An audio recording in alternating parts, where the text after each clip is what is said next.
Right, and we are back.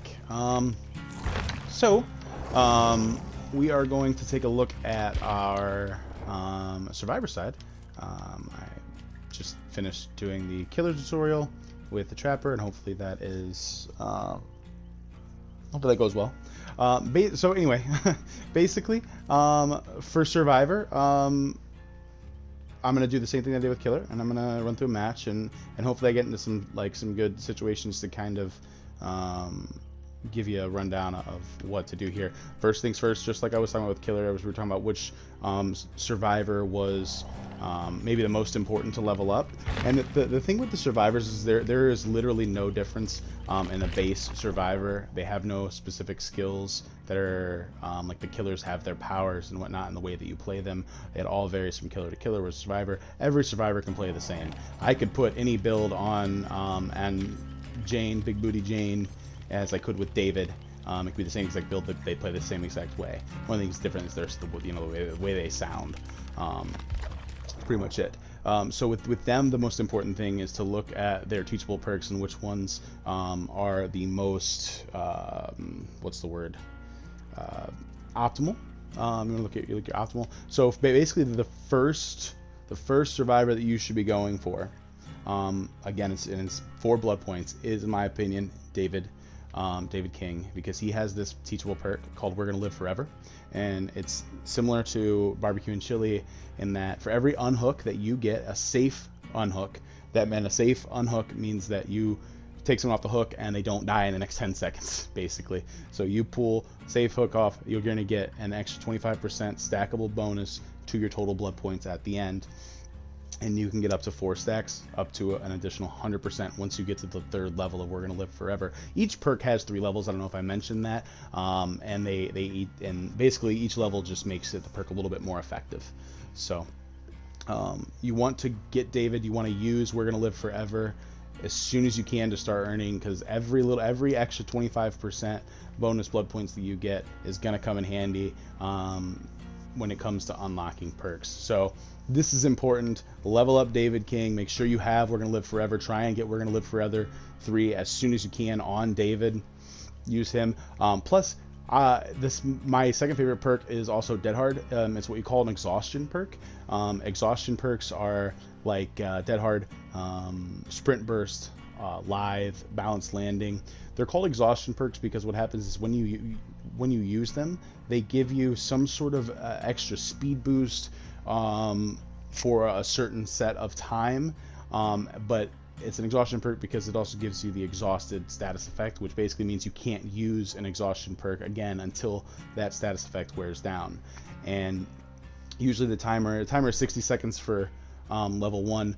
The 3rd level of your exhaustion perk will be 40 seconds cooldown on exhaustion perks, and the cooldown stops anytime you're sprinting, so you need to walk or crouch in order to get that timer to go down. But Dead Hard is a very, very important perk. In my opinion, basically it kind of gives you a second chance. You can get hit, and when you're injured, you can hit Dead Hard, hit the active button, and basically you do a dash forward where the killer cannot. The killer can't hurt you or can't hit you when you're in that dash. So a lot of times you can run a loop to its thing, and then normally when you would go down, you can hit Dead Hard, and that'll give you a chance to maybe run one more loop, maybe get the pallet down, then you can run to the next loop, and it can, if it's used properly, it can really prolong a chase for another 30, 45 seconds, up to a minute. And like I said, this game is all about timing, and that includes the survivor side. A lot of people want to avoid chases. Being chased is not a bad thing. The chases take up the killer's time.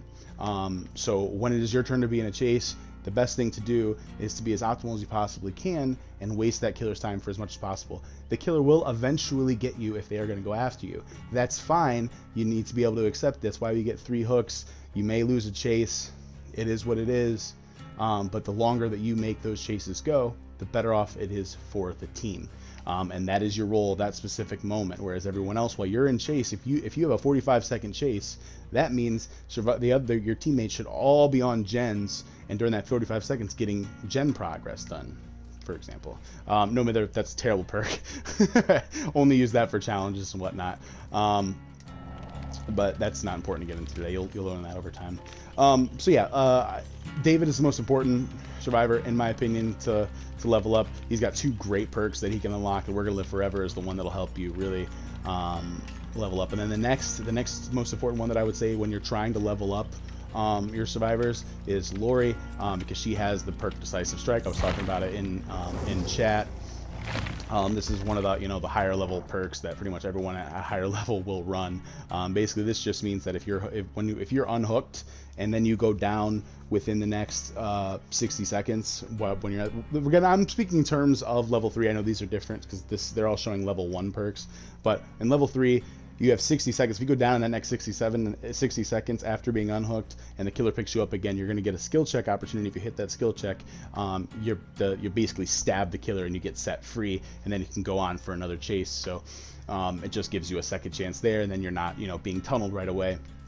It's a very important perk, so that's where I would go to level up next. After that, it's totally up to you. Which exhaustion perks you want. Meg Thomas, she has Sprint Burst, which I was complaining about wasting my Sprint Burst. I can't play Sprint Burst. It is a good perk, but I hate it because you can't run around the map, and I think you waste way too much time trying to preserve your Sprint Burst when I could easily just be running from gen to gen, from place to place, without having to worry about being exhausted and ruining my chance of chase. Nia Carlson, she has another exhaustion perk. It's called Balanced Landing. Basically, as long as you aren't exhausted, if you fall off of something, you drop down, it gives you a 3-second speed boost, which is a good perk. So all that'll come down to just the most important thing to know is that you don't have to level up every survivor. Like, I don't have my survivors level up anywhere near as much as I do for killers. I got guys like Ash because I just wanted Ash, and I have not spent a lot of time on survivors, to be honest. I mean, David's pretty much the only one. I don't really even care like the outfits as much, but as far as loadouts, as far as what I use, one thing that I see you guys use, like a lot of people want to use self-care, and even Ghost I know likes to use self-care, and he likes to use self-care and this perk called Botany Knowledge, because basically Botany Knowledge increases your healing speed and your healing item efficiency. Self-care. The thing about self-care is that it is super slow, and what is my overall point then on these videos? It's that time means everything in this game. You want to be as quick and efficient as you possibly can, and healing yourself, quite frankly, is not an efficient way to. You are much better off finding a teammate and having them heal you. If you insist, now I will say this: there's a secondary option here where you can come up and you can equip a first aid kit. First aid kits are fine, and then you can add different add-ons that'll add charges. Like this one adds 16 charges to the med kits, that we'll be able to get more of a heal, and then I can add another 12 charges to the med kit. So this will make my toolbox even more effective, and for longer I might even get 2 full heals out of it, which would be nice. And then hopefully you don't need more than 2 full heals on your own. But if you absolutely must have do not run self-care. You are wasting a perk slot. You only have 4 perks that you can work with, and you're wasting a perk spot. You're wasting one of those perk spots. Is something you could use an item for. Now I personally like to run flashlights, if you guys have seen, so I don't usually run med kits. Now when I play, playing in these lower ranks where survivors unfortunately are not going to be super effective, is fine, and I'm not really interested in showing you guys how to make flashlight saves and stuff right now, because that's more an advanced technique. Basically, when you first start, you should be all about trying to maximize your blood points. So if you get offerings in here that add additional blood points, that's awesome. We're gonna live forever. I'm not actually gonna use it. I'm not actually gonna use it just because it's I'm for some reason blanking on what I'm trying to say, but I'm gonna use Will Make It. What was I trying to say? Oh, I'm not too worried about trying to maximize blood points right now, at least not for Survivor, but it is there, and it is something you should do, especially when you first start, because it'll help you level up a lot faster. I'm gonna use this perk called Will Make It. Basically, after you unhook someone, you get 100% speed increase while healing others, so you can heal people for like that, which is really nice. I can pop you off the hook, heal you right into the hook, and then we can go off. The one thing that what I don't want to see from survivors is unhooking a survivor and then going off in the corner of a map, you know, behind a rock. It's the worst thing you can do. Worst thing you can do. And but every new survivor does it. All right, so I get that. I'm just saying, it's not ideal. Do not go to the edge of the map where there is absolutely nothing. So you are much better either healing immediately off the hook, or going to a pallet and healing by a pallet. That way you are at least near a resource. That way if the killer does come, you have some sort of defense. When you go off into a corner, and often like with no La La Land, you have no defense. Stay away from the edges of the map. You want to stay in the middle of the map and where there are actual tiles and actual resources you can use. My fourth perk I'm going to use is going to be Iron Will. Basically that just, when I'm injured, I basically make no sound. Which is important because sound is a huge tracking tool for killers. Just, you know, like that's something that I use pretty regularly. But yeah, like I said, I am more comfortable with killer. I'm not as comfortable when it comes to survivor. I'm not as good of a survivor as I am a killer. But I do know the basics, and I'm going to kind of run you through different concepts. Like I've said the terms like looping and stuff like that. Basically, looping is the act of running a killer around the area where a pallet or a window is. It can be just windows, because they do have like those T&L shaped walls where they have two windows kind of like opposite each other. You can use those. That can be a loop. You can loop windows into pallets. Now, loops that have a pallet and a window, I'm sure I'll find one. I hope this isn't a bad map like Ormond or something. But the loops that have a pallet right by a window, that's generally called like a jungle gym. Those are the strongest loops in the game, just because you can use the window and keep looping killers around. Because if killers try to go through the window, well, quite frankly, I mean, they go through the window, it slows them down, you can gain some more distance on them. Distance and time is the biggest things you want to remember as survivor. Let's say you're getting chased and you're fully healthy, and you get hit. Don't swerve, don't go all crazy, don't zigzag. You don't want to zigzag, you want to run in a straight line, because you want to get as much distance as you possibly can between the killer. And hopefully when you're running in a straight line, you're running directly to another pallet, to a window, something that you can use to quote unquote loop the killer and waste the killer's time.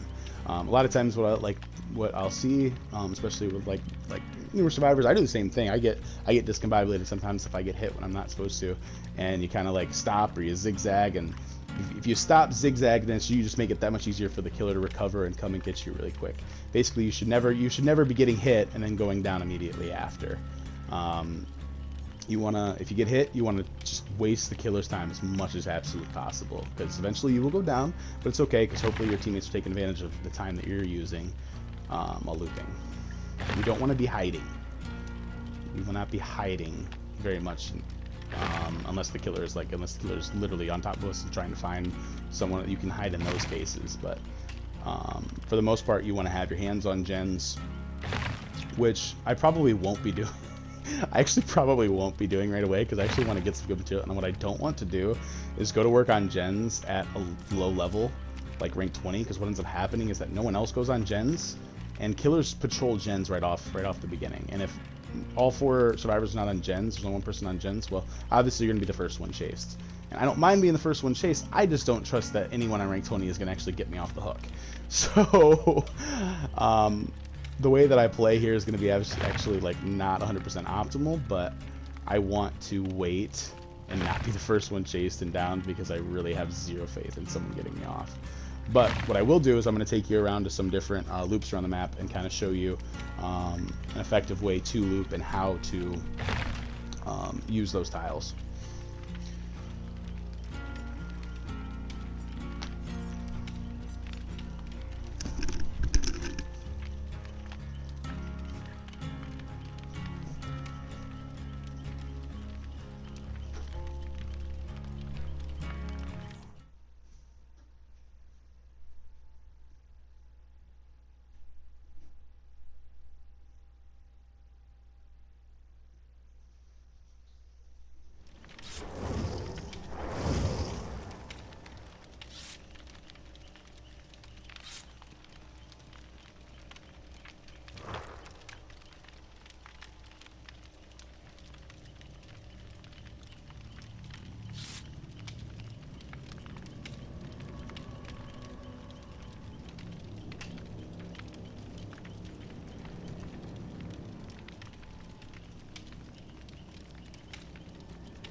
Okay, so like I said, I'm going to see right here. Yep, this is the teammates down here. This guy's just crouching right off the bat. We're not going to spawn right next to the killer. In a lot of cases, I would get on that gen with him because when you have 2 or more people working on the gen will get done faster. And there's another person crouching because this is what survivors do. Ooh. I hear the killer. It's a trapper, right? It is a trapper. I'm hoping he just come over this way. Okay, kind of got lucky there. I brought in a med kit. Yeah, I did. So, well, that kind of stinks because I wanted to kind of like run around dry loops for a little bit, but I don't. He may set loops up and show you guys how to run them, but things like this right here. This is a loop.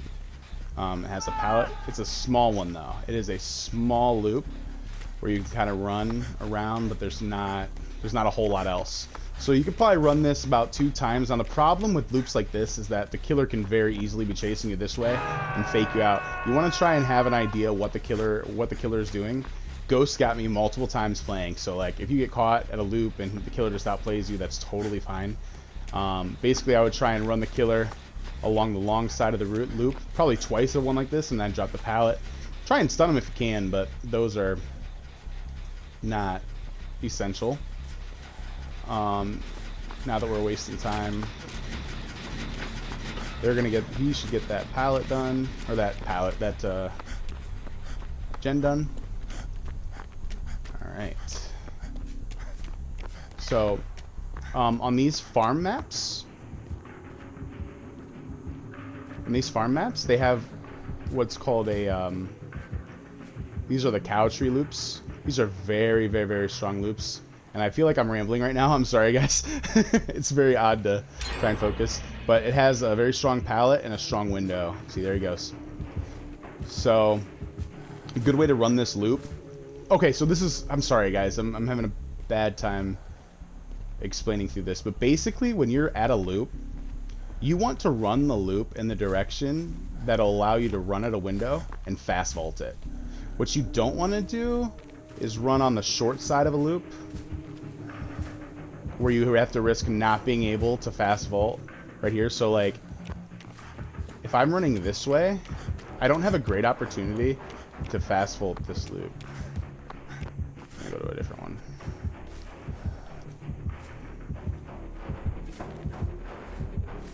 This killer is the right killer. I know he set traps over here.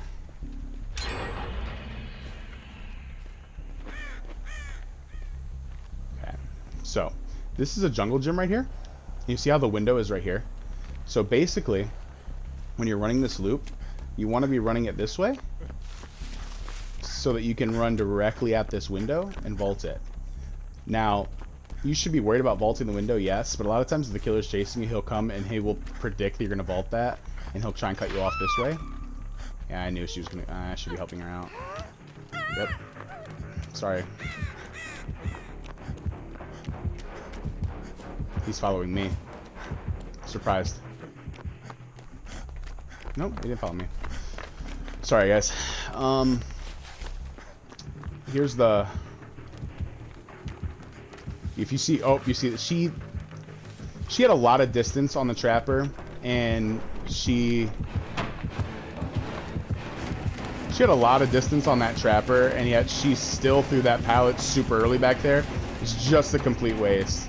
And the cow tree pallet is gone, so someone threw the cow tree. So this is a big thing, guys. Like, pallets are a huge resource in this game. You do not want to just waste them and throw them when the killer is a mile away from you, because then the killer can just break it, and now you've lost a resource, a valuable resource. Like, pallets are most resourceful when they're up, because the killer has to constantly respect them, because he doesn't want to get stunned and waste time on a stun animation and then have to break the pallet to get through it. When you're just running and then you run through a loop and immediately drop it, All that does... I would like to heal you. Let me heal you. Let me heal you. Let me heal you. I've now, in all this time, I really, in most games, I would be doing gens. Okay, so please understand that this isn't fully a good representation of how I'd be playing. I'd be on gens as well as trying to help everyone, but I was trying to get you to explain loops, but I feel like I'm doing a terrible job, so I apologize. But I want to show you guys, I mentioned in the killer game, the Killer Shack. This is the Killer Shack. This is, again, usually one of the strongest loops in the game. So basically the way that you want to be running this, and the pallet's gone already. I guarantee you they didn't even loop this once. They just came into the shack and threw the pallet. And so now the strength of it is gone. Because again, the strength comes when you have that pallet there. Now I'm going to have no pallets left when he actually finally does engage me in a chase. So that kind of sucks. Basically, man, you guys are terrible. They're just... I'm doing what I tell you guys not to do. Stay on the edge of the map, don't do this. But I want to show you the loop. So basically the best thing that you can do, running this loop, coming towards the window, right? And then when you come in and you go to vault the window, I don't want to do it because it's gonna make noise. When you go to vault the window, you want to always look back to see which way the killer then goes, because the killer can either come to the window, go through the window, he can come around this way, in which case you want to see you come outside the window here, and he goes that way. You can run this way. Always want to keep an eye though. Always want to keep an eye. Now a good spot here when you're on a loop, you can always stop right here, because if you look right here, you can kind of see inside and keep an eye on the killer, and you can see both exits, so you can tell which way the killer's coming. So this loop is just, it's super powerful, especially when you learn how to run it. Now another thing that you should know is when you are running loops, you want to be running them, you want to hug the wall. Hug the walls of the loops as best as you possibly can. Because when you hug, so basically one thing about this game is that killers have a bigger hitbox, bigger collision hitbox. So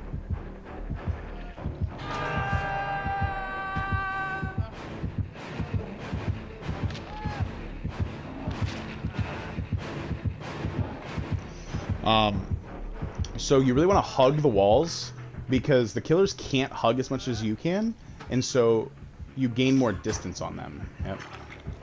So you gain more distance on them. And I've done nothing this game as far as like objective wise, which is like the gens are the objectives. Yeah. And that poor guy got farmed off the hook. I guess now let's do some gens. I don't think we're escaping in this game. And it's a little frustrating now because I can't even engage in a chase because all the pallets are gone. So I'm gonna have no effective chases. None. It just sucks. Really sucks. Is this pallet gone too? I probably can't even use this pallet. No, I actually have this pallet. I kind of want to get in a chase, and another thing, you look at this. This is a route that the killer can take. This side is short, so you never want to be running around here, because this short wall is so much easier for the killer to manipulate and catch you in a bad position. And if a killer's smart, they'll be zoning you and making you go that way. That's what good killers do. Fuck. I'm sorry. You got outright away.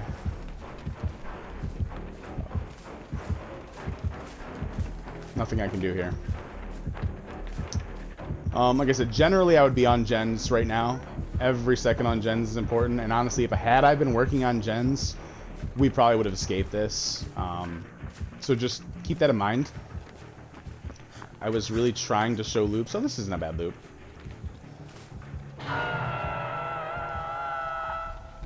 So this loop's actually nice because it's kind of long. You can run around this structure, this longer structure, and then let's say you're coming from this angle. You could be running this. And the nice thing is you can go into this building, and there will likely be a window over here, and you can use this window. So you can kind of turn that pallet into a window, and you have another pallet over here.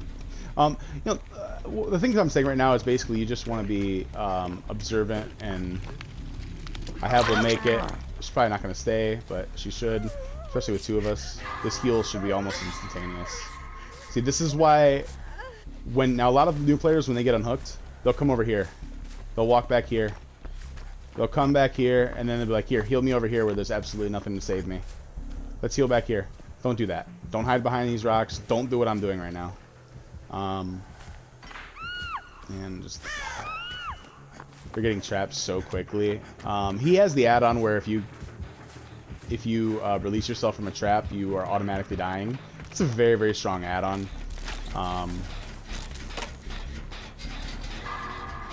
See if we can actually do an objective. And objective, so you basically have, when you get your blood points, you're going to be getting objective points, survival points. Survival points are basically, you know, how far did you get into surviving? Like, did you escape, basically, or not? And again, each of the categories is up to 8,000 blood points. So I'm going to go and get what you call altruism points. Altruism is how much do you help other survivors, getting off hooks, healing, you know, all that good stuff. Snuck by. I hope you didn't actually place a trap here, because you may have. So I only went slow there at the end to see if you planted a trap in the, just run. Sorry, buddy. So right now I'm trying to protect her. I don't have borrowed. I'm trying to protect her in the event that... See, this is rough because all of my pallets, all my resources have been used. All my resources have been used. So now I'm trying to hug this. He's going to tunnel her off the hook. It's kind of...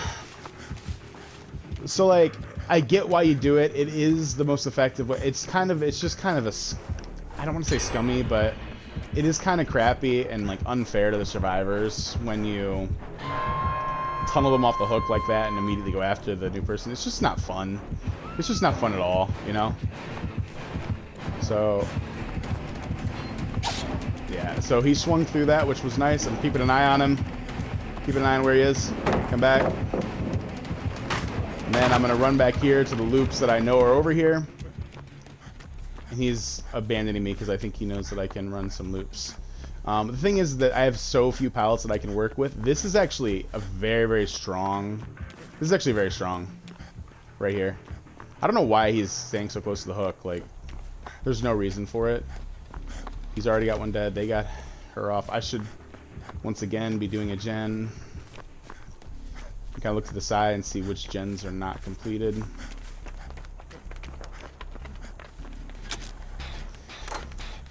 If we could actually pound a gen out here, that'd be awesome. Do I think it's going to happen? No. But again, that area over there is really, really strong. We have pallet into pallet into pallet into that building over there. That's probably the best bet if I do start getting chased. It's probably what I will go to. Because it's about all that we have left. Because everything on that side of the map is basically a dead zone. Shack pallet's gone. Cow tree's gone. I don't know where he is. There he is. I'm going to stay here again so that I can run the loop this way. And I can hit this window. Coming from that direction, I can hit this window. And head back around to the pallet then. But if you notice, even when I was on that short loop over there, I was keeping an eye on his head.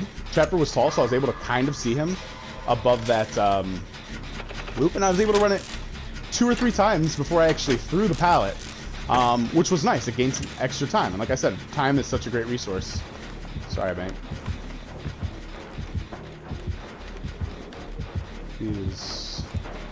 I'm taking a risk being over here because he's going to check around here. He's setting a trap there.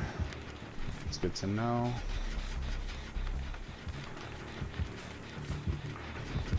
So I am hiding, but I'm keeping an eye on him. It's not just me hiding in a corner. I'm fully aware where he is at all times. I know he put a trap over there. Like, he trapped inside that TNL wall. What he's doing right now is actually not good because he's just going back and forth between gens and kicking them. But he's not actually looking around for any survivors, and while I understand why he's doing that, he's not putting any pressure on me to leave. So I'm able to just kind of watch him, observe where he is.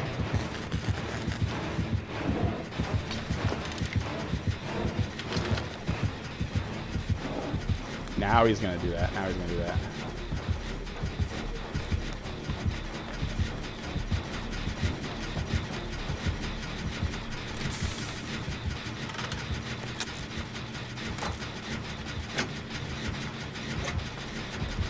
coming back now. I have to avoid that spot because I put the trap there. Yeah.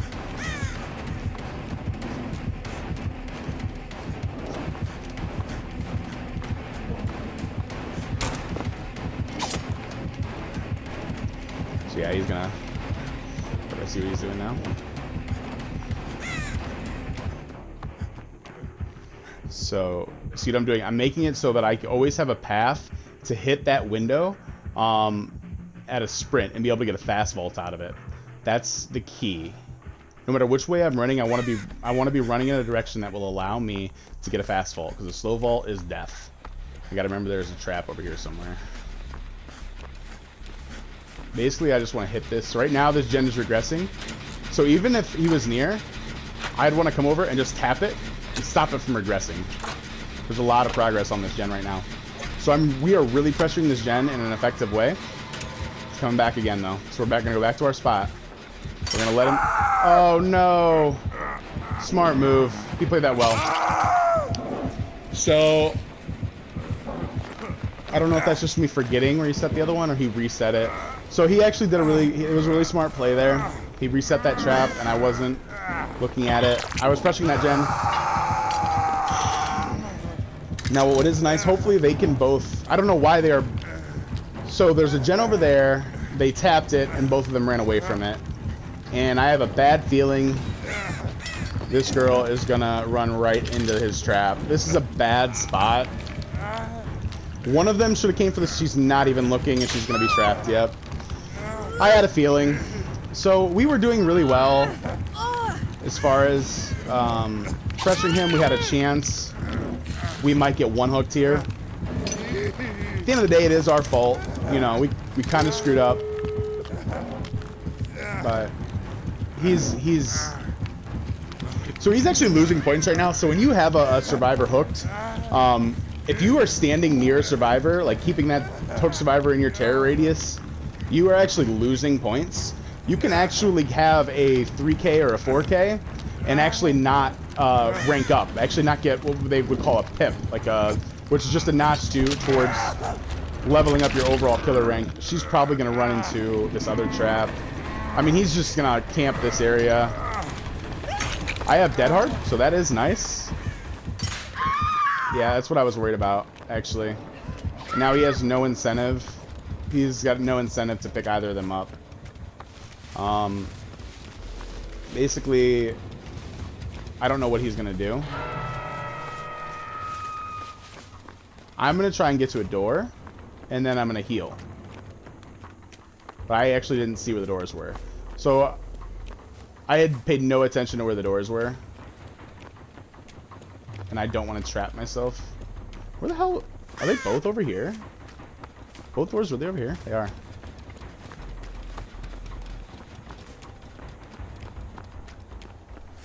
I'm wondering... I'm taking a gamble. I could either go for her, or he's going to stick by her. And I'm going to say that he's going to stick by her.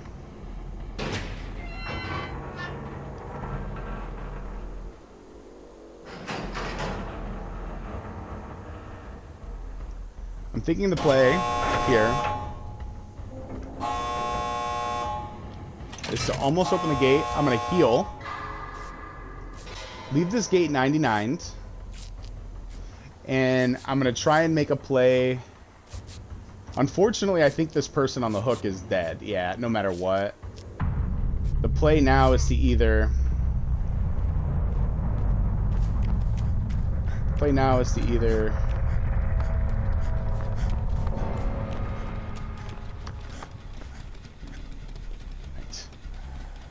I don't want to draw attention to myself. Come on.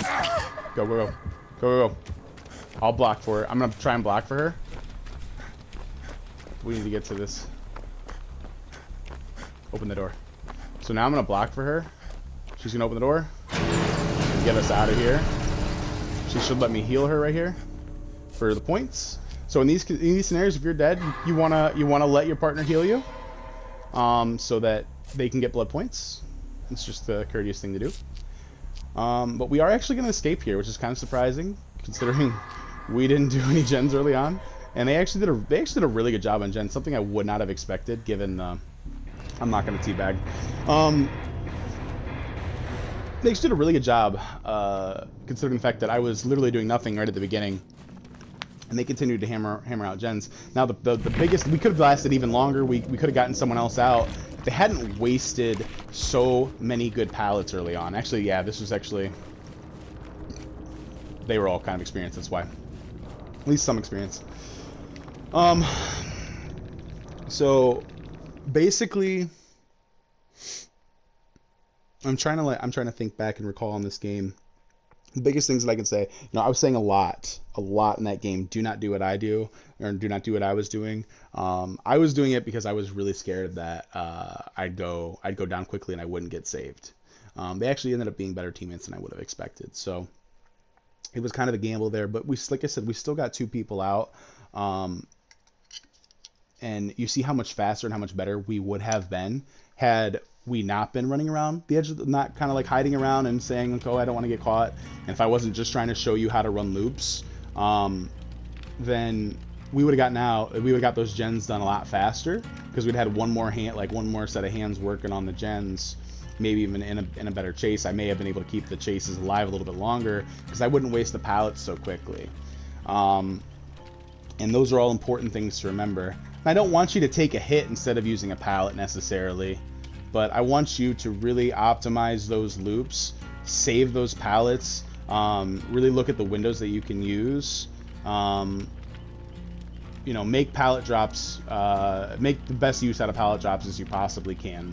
When you are running around loops, like I said, you want to hug those walls. I don't think I actually had a good enough explanation for that. When you're going around loops, you don't want to take wide turns. So if you can kind of envision this, like I said, the killer's collision hitbox is actually bigger than the survivor, so the survivor can really hug that wall, whereas if the killer were to hug the wall like that, it would slow them down and stop them in their tracks. Whereas if you're a survivor and you're really navigating and pushing that wall, every time the killer goes around a corner, they're getting a little bit wider, so you're actually gaining distance around those loops. And that's where the term, that's where this looping comes into effect. That's why the survivors have a bit of an advantage there. Now killers are faster naturally, and they also have this thing called bloodlust, where the longer they're in a chase, they actually get even faster. So the longer a chase goes on, you got to remember the killer will be faster. So in that case, sometimes you will have to use pallets a little bit sooner than you would otherwise. But my biggest tip is I would really start focusing on practicing those looping.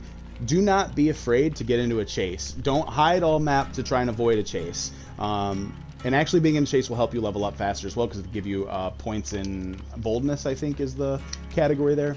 Don't be afraid to get in a chase and work on that skill, because it's a very valuable skill to have. But with that, I hope this was somewhat informative. I'm sorry I'm not perfect at playing the game and teaching at the same time. It's not my forte yet, but if you did it, I hope you enjoyed it. And if you have any other questions, feel free to ask. And honestly, I'd continue to make these if it's something that you'd be interested in. Just let me know. But I hope this helps you out, and I hope you gained something valuable out of it. All right, thanks.